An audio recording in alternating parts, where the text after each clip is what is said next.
Hi guys! Naglalakad kami guys ni Ken papunta sa Denny's. We're gonna have our dinner there celebrating Ken's birthday! Happy birthday my love!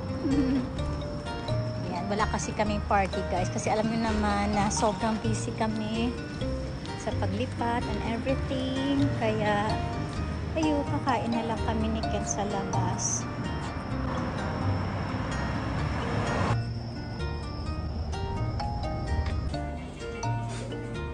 Order ni Ken guys.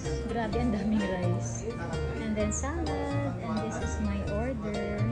Happy birthday, my love. Love you. You eat well, ha?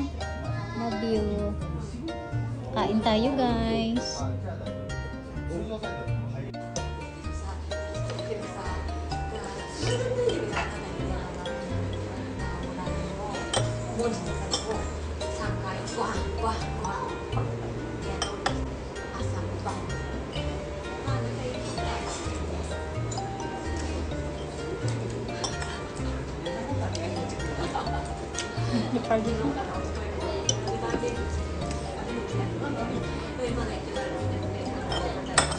Tapos na kami guys kumain. Grabe, naubos namin yung food. I thank you Lord.